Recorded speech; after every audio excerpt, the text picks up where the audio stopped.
to speak on the 75th anniversary of our Constitution. A Constitution that is not merely a book, but indeed the life and the soul of our nation. Almost 75 years ago to the day, on the 25th of November 1949, Baba Saheb Ambedkar reminded us we must observe the caution which John Stuart Mill has given to all who are interested in the maintenance of democracy, namely, not to lay their liberties at the foot of even a great man or to trust him with powers which enable him to subvert their institutions. This nation was made by great men and women, but the real challenge before us today is ensuring that no one man should believe he's greater than the nation and that he is above the principles of the Constitution. Today, as I stand to participate in this historic debate, let me start with a short, yet very apt nazm by the poet Dr. Hilal Farid. I trust the truth and the irony in his words will not be lost on anyone.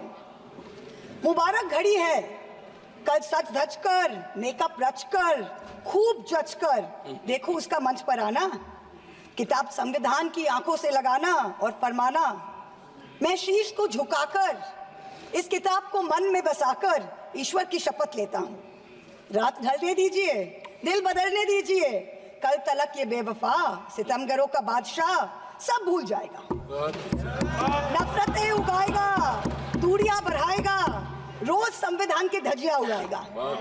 मगर जो आज महफिल सजी है यही मानती है कि हीरो वही है, मुबारक घड़ी है। For the past 10 years, a very large number of people in this country have felt that संविधान खतरे में है. Our constitution is in danger. As responsible public representatives, it is imperative that we actually put this to the test and check if this is just fear-mongering by us, as the ruling party would have us believe, or indeed is the constitution framework imperiled. As Professor Tarun Khaitan explains, there are three broad tests to check if the political executive is constitutionally accountable, three checks for the country to remain democratic over time. So let's see how our country is faring on these three checks. The first is direct electoral accountability to the people. The second, there is accountability to the judiciary and other fourth branch institutions. And third, there is accountability rendered by the media and civil society as watchdogs of the citizenry at large. The ruling party has the right to influence policies over a large range of matters. You cannot take away that prerogative, but it cannot usurp power in a way that kills constitutional rights for the rest of us. This government, this ruling party, when confronted with this charge, uses only one defense. What about Mrs. Gandhi's emergency? Yes, that was a full frontal attack on democracy. No question about that. But we saw it for what it was. This government's modus operandi has been indirect and creeping, an incremental systemic assault for the past 10 years. The Modi government has consistently sought to erase the distinction between the party and the state by undermining and capturing all the mechanisms that seek executive accountability. It is killing our constitution by 1,000 cuts. I'm going to point out a few of the particularly bloody cuts. In the first test, democracies seek electoral accountability from the political executive. Measures such as electoral manipulation, voter disenfranchisement, biased campaign finance over time give the ruling party an unfair advantage. Voter disenfranchisement has reached epic proportions in India. In the past general elections, as well as in the recent by-polls in many BJP-ruled states, there were widespread, documented, caught on television cameras, caught on mobile phones, instances of voter suppression, from names missing to electoral rolls, by police used to threaten, beat and intimidate voters. We saw it in Rampur, we saw it in Sambal. Entire localities were being forced to stay home. Another aspect is the largely targeted exclusion of a hated minority by a prejudiced majoritarian state, creating a whole section of second-class citizens whose rights are less equal than others. This government brought in a discriminatory Citizenship Amendment Act that is openly violative of the fundamental right to equality before law. All the BJP state governments are competing with each other in bulldozer justice, demolishing homes, usually of minorities, without due process of law. I had to go to the Supreme Court to get a stay on the unconditional and on the unconstitutional order of the UP government, demanding that minorities, that Muslims, put identifying markers on their eateries in shops during the Kawad Yatra. This is blatantly a violative of Article 15. Let us move on to campaign finance now. In 2014, both the BJP and the Congress were held liable for illegally accepting foreign contributions. In response, this government retrospectively amended the Foreign Contribution Regulatory Act, FCRA 2010, to narrow the definition of a foreign company and thereby remove the illegality with retrospective effect. This was done surreptitiously. The Act of 2010 was not amended by a separate bill. It was done via clauses slipped into the Finance Act 2016 and the Finance Act 2018. The amendments not only legalized foreign funding of political parties, they also created a new funding vehicle called electoral bonds. In 2017-18, the BJP got 97.7% of funds that were legalized by surreptitious changes to the campaign finance laws. When the electoral bond numbers came out earlier this year, we saw that the BJP had between 54 and 57% of the total amount raised in the past 6 years. This kind of unfair advantage for the BJP in campaign finance has created a very skewed playing field for the opposition in recent years. There's no denying this. The use of the government funds to promote BJP and to promote Modi ji's political branding in the run-up to the elections, Modi ji ki guarantee, Modi ji ka parivar, creates a media blitzkrieg that few smaller parties can match. For a free and fair electoral process, a neutral referee is necessary. So in addition to electoral accountability, our constitution lays down a second check of institutional accountability, where the government is scrutinized by the judiciary and by various fourth branch institutions, such as the Election Commission, the Vigilance Commission, a human rights watchdog, an anti-corruption body. The appointment mechanism of these fourth branch institutions, along with their functional autonomy, is what keeps them independent. What has this government done? This government willfully defied the spirit of the Supreme Court ruling on the Election Commission's independence by replacing the Chief Justice of India on the selection committee with a government-appointed minister. So you have a 2-to-1 majority. Prior to Modi ji becoming Prime Minister, how often did we hear of an election commissioner not filling their full term? So ever since this government has come in, 2 election commissioners have inexplicably quit before their terms have ended. The 2024 elections saw egregious violations of the Model Code of Conduct by the BJP, and specifically by the Prime Minister, which an eager and compliant commission blatantly ignored. But even the smallest violation by an opposition party saw the ECI taking prompt, stringent action. For free and fair elections, just like justice must not only be done, but must also be seen to be done. So public trust in democracy has to be restored by this election commission. We've jokingly started calling it the Modi ji Code of Conduct. Other institutional bodies have been similarly compromised. Appointments to the National Human Rights Commission have been widely criticized, especially by others close to the establishment. This is a judge who, while in office, heaped praise on Modi ji, calling him an international visionary who thought globally and acted locally. And lest the Treasury benches claim this assessment is a biased one, please remember, it is precisely this kind of appointments that have undermined the independence of the NHRC, so much so that the NHRC has lost its UN accreditation. The NHRC can no longer represent India or vote at the UN Council of Human Rights. Allow me to turn to a simple instance of what human rights under the rule of law means, the right to bail. The erstwhile outgoing Chief Justice of India waxed eloquent recently about how the right to bail has been granted during his tenure for all.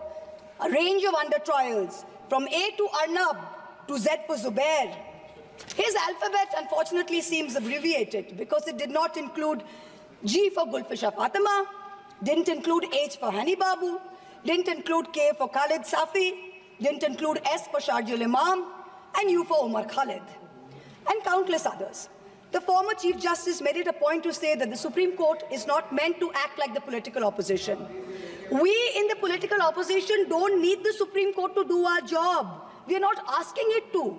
But what troubles us is that some members of the House appear to be doing their best to compromise the independence and integrity of our constitutional courts. I do not think that the framers of our constitution ever imagined a scenario where you rely on private conversations with God rather than on objective logic, on reasoning, and on the law and the Constitution.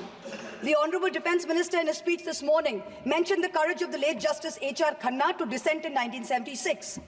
May I remind everyone that Justice Khanna lived for 32 years after 1976 under a largely Congress regime, long enough to write his autobiography, which the minister quoted from. Unlike poor Justice Lohia, who's resting in peace long before his time. Delays in filling vacancies in the Central Information Commission is denying citizens their right to information. Currently, the CIC has only 3 commissioners, including the chief, instead of the mandated 10, and has 22,000 pending appeals filed by people against the denial of information by this government. The third dimension of executive accountability is discursive accountability. Citizens in a democracy expect their government to be able to justify their actions by way of public discourse with civil society. This government on a daily basis is pursuing unconstitutional methods of restricting freedom of the press and freedom of speech. Its ill-conceived amendments to the IT rules to create fact-checking units was recently struck down by the Bombay High Court as being violative of Articles 14 and 19 of the Constitution. The latest UP police cases against fact-checker Mohammad Zubair, when the UP police is invoking de facto sedition against a fact-checker who is documenting hate speech. This is preposterous. I am one of the petitioners challenging the constitutionality of the sedition law, and the Supreme Court has very clearly stated that no coercive action will be taken on alleged sedition cases till the matter is decided. Yet the government doesn't stop. The Bharatiya Nyaya Samhita, which the ruling party brought in last year when most of the parliamentarians were suspended, they said we are dropping sedition, but you also replaced it with a far more draconian Section 152. There's also something else which we all need to think about. The BNS for the first time adds terrorism as a punishable offence and defines it as an act that intends to threaten the unity, integrity and security. So the crime of terrorism is no longer anchored in an actual act. It's anchored in an intent or a thought. This means that from now onwards, the parents of disappearing Kashmiris or disappearing Manipuris who are protesting peacefully in a park can be accused of being terrorists. What they do or do not do in that park while they assemble is besides the point. As long as a police officer is convinced that they have the intent to do something, they can be terrorists. This makes terrorism a thought crime. Madam Chairperson, this is closer to the letter and spirit of the dystopian reality in George Orwell's 1984 than it is to the Constitution of India.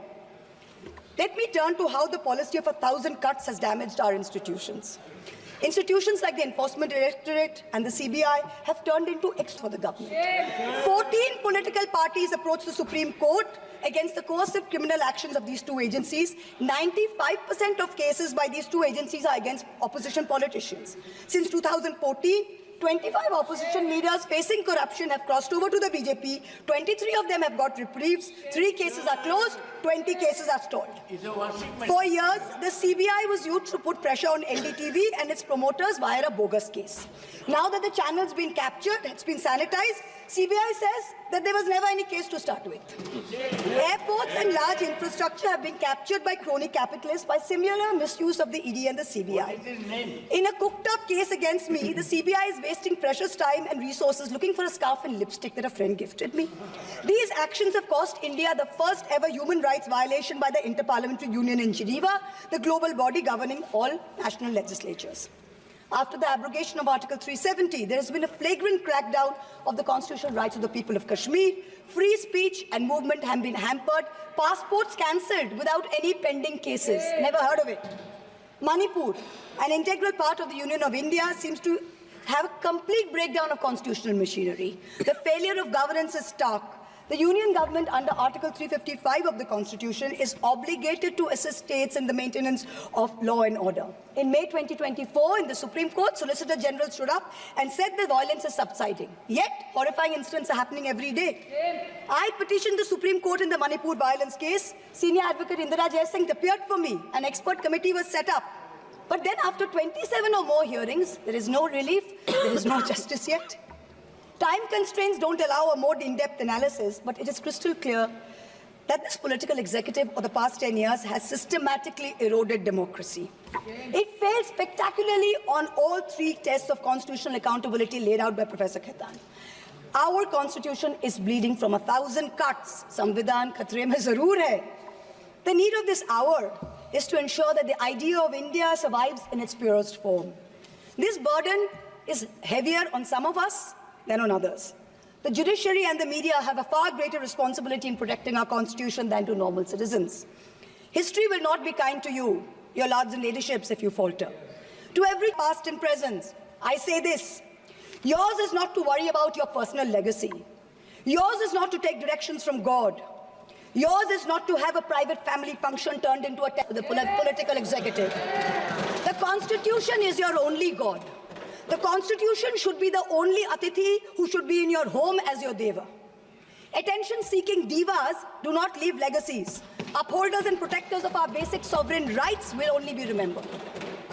To the media, I say, you play a huge role in guaranteeing our democracy's survival. Live up to it. To taking a few liberties with Faiz Ahmed Faiz's immortal words, let me tell you. सब ताज उछाले जाएंगे, सब तख्त गिराए जाएंगे, बस नाम रहेगा संविधान का. In conclusion, I pay homage to the 17 women of India's Constituent Assembly who laid the path for all of us like me to stand here today. And I would like to remind us of Vijayalakshmi Pandit's words. Freedom is not for the timid. Protecting our constitution in these harrowing times requires courage. Let us rise to it. We will succeed. Jai Hind.